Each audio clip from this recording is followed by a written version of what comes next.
Hello friends, आप लोग का स्वागत है मेरे आज के इस वीडियो सेशन में। तो फ्रेंड्स, आज हम लोग क्वेश्चन नंबर 47 सॉल्व करेंगे। तो 47 नंबर क्वेश्चन पढ़कर इसका सॉल्यूशन करते हैं। तो बोल रहा है एक capacitor of 100 picofarad is charge to 100 volt. क्या बोला कि एक कैपेसिटर है जिसका मान आपको दिया हुआ है 100 पिकोफैराड और उसको चार्ज किया जा रहा है किसके द्वारा? तो 100 वोल्ट के द्वारा।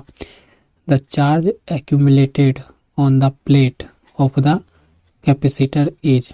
तो बोल रहा है कि जब सप्लाई वोल्टेज उसको 100 वोल्ट दिए हैं कैपेसिटर 100 पिकोफैराड को, तो उसके दो प्लेट्स जो होते हैं उस पर कितना चार्ज एक्यूमुलेट हुआ है ये आपको बताना है। तो इसका मतलब कहने को आपको चार्ज का वैल्यू निकालना है सिर्फ। तो आइए डायग्राम से समझते हैं। तो डायग्राम देखिए, ये कैपेसिटर मैंने बना दिया दो पैरेलल प्लेट का। इसको हम क्या करते हैं, सप्लाई वोल्टेज से कनेक्ट कर देते हैं। इसको एक हम सप्लाई वोल्टेज दे देते हैं। हो गया, ये प्लस माइनस हो गया। अब देखिए सप्लाई वोल्टेज कितना दे रहे हैं आप, 100 वोल्ट दे रहे हैं, ठीक है। जिसके कारण सर्किट में क्या होगा, चार्ज का फ्लो होना शुरू हो जाएगा। ये प्लस कैपेसिटर का पॉजिटिव प्लेट मान लेते हैं, ये कैपेसिटर का नेगेटिव प्लेट मान लेते हैं, ठीक है। तो जिस कारण से ये कैपेसिटर का मान आपको दिया हुआ है, ये C है, तो इसका मान आपको दिया हुआ है कितना, 100 पिको फैराड दिया हुआ है। कहने का मतलब कितना दिया हुआ है, 100 इंटू 10⁻⁹ नहीं, पिको मतलब होता है 10⁻⁻12 फैराड, ठीक है। इतना आपको मान दिया हुआ है। तो चार्ज का वैल्यू आपको क्या करना है, ये चार्ज जो देख रहे हैं ये चार्ज का वैल्यू आपको निकालना है। तो आइए निकाल लेते हैं। सिंपल सा फॉर्मूला है कि हम लोग जानते हैं वी नो डैट, हम लोग जानते हैं कि क्या जानते हैं कि चार्ज जो होता है डायरेक्टली प्रोपोर्शनल होता है वोल्टेज, सप्लाई वोल्टेज का। तो चार्ज अगर प्रोपोर्शनल का साइन हटाते हैं तो उसके बराबर आता है एक कांस्टेंट C, भी हो जाएगा। और यही कांस्टेंट हमारा क्या क्या कहलाता है, कैपेसिटेंस कहलाता है। समझ गए? तो हमको किसका मान निकालना है, चार्ज का मान निकालना है। तो कैपेसिटर का तो मान दिया हुआ, कैपेसिटेंस उसका 100 इंटू 10⁻⁻, माइनस कितना 12, और गुना कर देते हैं वोल्टेज जो दिया हुआ है 100 वोल्ट। हो गया। तो Q बराबर क्या हो जाएगा, करोगे अगर तो 2 जीरो यहाँ 2 जीरो यहाँ, तो कितना हो जाएगा 10⁻⁴ गुना 10⁻⁻12। तो Q बराबर क्या हो जाएगा, घटाओगे बेस सेम है तो पावर का क्या हो जाता है, गुना में घटाव हो जाता है, सब्ट्रैक्ट हो जाता है। तो 10⁻⁸ कितना बचेगा, 8 कूलाम। तो आपका वैल्यू निकल गया Q का, चार्ज का मान क्या, 10⁻⁻8 कूलाम। सॉल्यूशन, इस क्वेश्चन का सॉल्यूशन यही है फ्रेंड्स। तो आंसर आपका 10⁻⁸ कूलाम होगा। चलिए नेक्स्ट क्वेश्चन पर। हेलो फ्रेंड्स, अब हम लोग क्वेश्चन नंबर 48 पर आ गए हैं। तो 48 नंबर क्वेश्चन क्या बोलता है, पढ़कर इसका सॉल्यूशन करते हैं। बोल रहा है 4 मेटेलिक प्लेट्स, आपके पास कितना है, 4 मेटेलिक प्लेट्स है आपके पास। Each of surface area A, और चारों मेटेलिक प्लेट्स का जो सरफेस एरिया है उसका मान दिया हुआ है कितना, A, are placed at a distance D apart. और वो जो 4 मेटेलिक प्लेट्स है उसको एक दूसरे से कितना डिस्टेंस पे रखा गया है, D डिस्टेंस पे रखा गया है, ठीक है, दूरी पर, फ्रॉम ईच अदर, एक दूसरे से। The two inner plates are connected to point B, और दो को जो इनर प्लेट्स है उसको कनेक्ट किया गया पॉइंट बी पर, जैसा कि आप फिगर भी देख सकते हो। And the other two plates are connected to point A, और जो दो बचा हुआ अदर प्लेट्स है उसको कनेक्ट कर रहे हैं पॉइंट ए पर और एक पॉइंट बी पे, ठीक है। Shown in figure 6.26 the capacitance C A B as, जैसा कि आप फिगर में देख सकते हो। देखो यहाँ फिगर में ये आपका फिगर दिया हुआ है कि यहाँ पर 4 प्लेट है, 1 प्लेट, 2 प्लेट, 3 प्लेट, 4 प्लेट, और 2 प्लेट को क्या कर रहे हैं हम बी पॉइंट पे कनेक्ट कर रहे हैं और 2 कैपेसिटर को ए पॉइंट से कनेक्ट कर रहा है। इस दोनों के बीच में जो दूरी है वो कितना है, डी डिस्टेंस, सब के बीच में ये भी जो दूरी है डी डिस्टेंस, ये जो दूरी है डी डिस्टेंस, ठीक है। कितना दूरी है, डी डी का सब डिस्टेंस है, यहाँ भी डी डिस्टेंस है, ये भी डी डिस्टेंस है सब जगह, ठीक है। चारों प्लेट के बीच में दूरी क्या हो गया, डी डिस्टेंस का। तो आपसे पूछ रहा है कि कैपेसिटेंस निकाल दीजिए, ए और बी पॉइंट के बीच में कैपेसिटेंस का वैल्यू निकाल के बताना है। तो कैसे निकलेगा, चलिए फिगर और बनाते हैं समझने के लिए।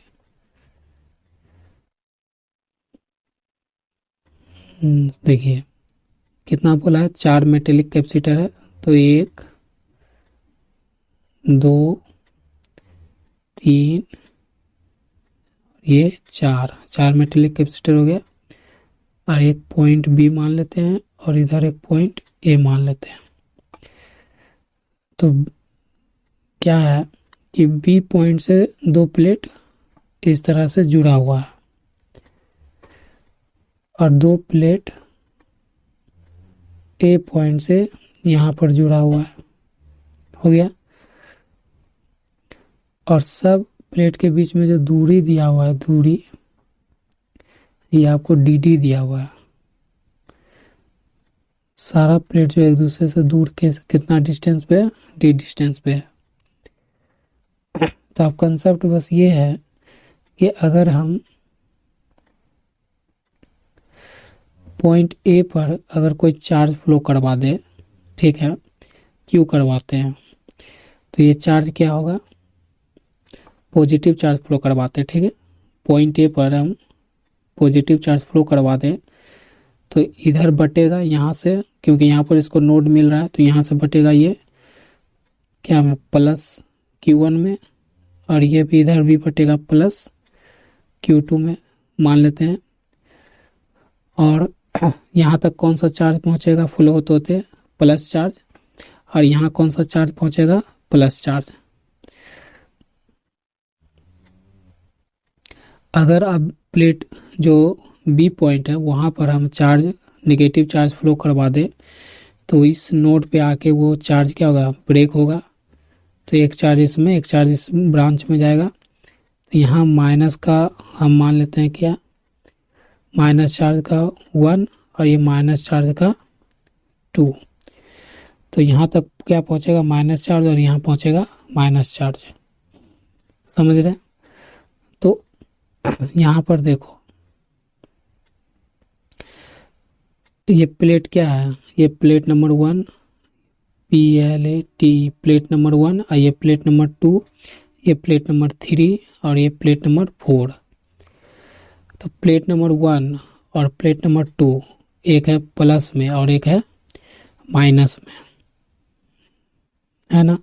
एक है प्लस में, एक है माइनस में, फिर यहाँ पर एक प्लस में और एक है यहाँ माइनस में। तो हमारा हम कंसेप्ट क्या जानते हैं, यहाँ से लिखते हैं हम कंसेप्ट कि अच्छा हम चार्ज क्यों कैसे फ्लो करवा रहे थे, तो एज्यूम करना था। यहाँ पर हम क्या कर रहे हैं, ये चार्ज यहाँ फ्लो करवाने के लिए इसको क्या कर रहे हैं, एज्यूम कर रहे हैं, मान रहे हैं कि यहाँ पर हम एक सोर्स सप्लाई से कनेक्ट किए हैं, ठीक है। यहाँ पर ऐसे 20 वोल्ट सप्लाई दिए हैं प्लस माइनस, तो इधर कौन सा चार्ज हो गया, प्लस बहेगा इस कारण से, और इधर कौन सा चार्ज बढ़ रहा है, माइनस, इस कारण से, इसलिए यहाँ पर आया आपका -Q1। ये समझ गए होंगे। तो देखो हमारा कंसेप्ट यही है। पहला कंसेप्ट क्या किए थे, एज्यूम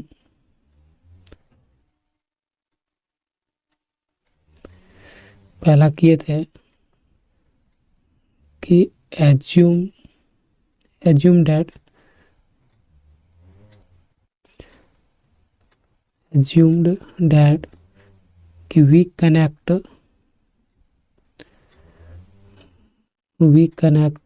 a supply source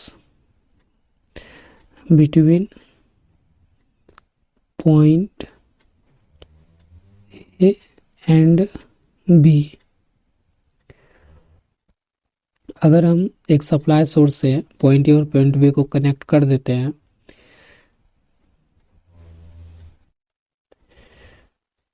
तब क्या होता है, तब कंसेप्ट बनता है हमारा, कंसेप्ट ये बनता है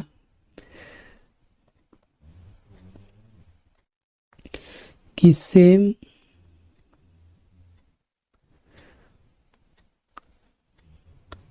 चार्ज प्लेट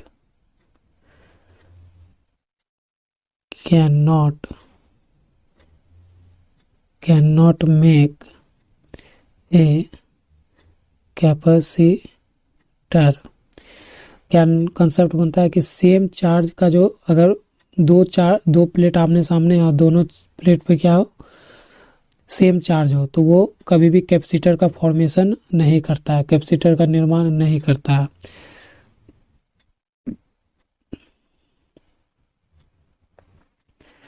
तो therefore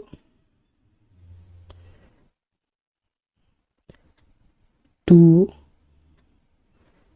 negative plates cannot make a capacitor. दो नेगेटिव प्लेट के क्या कर सकते हैं, एक कैपेसिटर का निर्माण नहीं कर सकते हैं। जैसा कि आप यहाँ पर देखो एक फिगर में यहाँ पर दो कैपेसिटर मिल रहे हैं।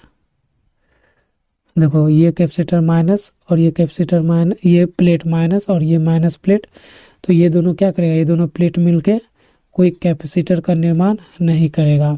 ठीक है, तो यहाँ कैपेसिटर नहीं बन रहा है, लेकिन कैपेसिटर और कहाँ बन रहा है, देखो ये पॉजिटिव प्लेट और ये एक माइनस प्लेट, तो एक कैपेसिटर यहाँ निर्माण हो रहा है और ये बीच में तो हो नहीं रहा, और एक कैपेसिटर यहाँ माइनस, एक कैपेसिटर यहाँ प्लस प्लेट, तो ये हो गया कैपेसिटर 2। तो इस कॉम्बिनेशन में, इस फिगर में कितने कैपेसिटर आपके बन रहे हैं, दो कैपेसिटर बन रहा है।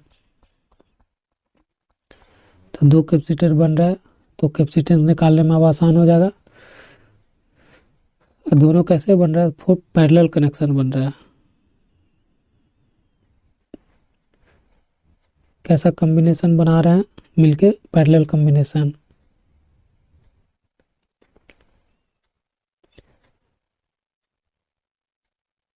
पैरेलल कॉम्बिनेशन बना रहा है कैसे, तो प्लस प्लस, यहाँ माइनस माइनस, ये दोनों अगर एक एक पे जुड़ा हुआ प्लस प्लस से, माइनस माइनस से एक बिंदु पे, तो ये कैसा कॉम्बिनेशन बना, पैरेलल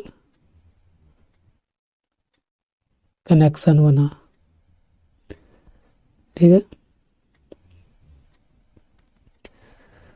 तो अब हमको पता चलेगा कि पैरेलल कॉम्बिनेशन है दोनों प्लेट का। तो हम जानते हैं क्या, वी नो डैट, हम लोग जानते हैं कि पैरेलल कॉम्बिनेशन के लिए इक्विवेलेंट क्या जानते हैं, सी इक्विवेलेंट अगर लिख दिया पैरेलल कॉम्बिनेशन तो C1 प्लस C2, यही जानते हैं। और C बराबर क्या जानते हैं, फॉर्मूला एप्सिलॉन नॉट A/D जानते हैं। जितना डाटा दिया हुआ है उसके अनुसार से ये फॉर्मूला होगा। तो C इक्विवेलेंट बराबर क्या हो जाएगा, C1, पहला प्लेट के लिए कैपेसिटेंस लिखे ये फॉर्मूला, तो C0 AD plus C0 AD। ठीक है, यही होगा। सी इक्विवेलेंट बराबर क्या हो जाएगा, जोड़ देंगे तो 2 epsilon naught A by D. तो हमारा क्या हो जाएगा, जो इक्विवेलेंट है सी ए के बीच में कैपेसिटर, वो निकल जाएगा 2 epsilon naught A by D. यही आपका क्या होगा, इस क्वेश्चन का सॉल्यूशन होगा। ठीक है फ्रेंड्स, समझ में आया होगा वीडियो।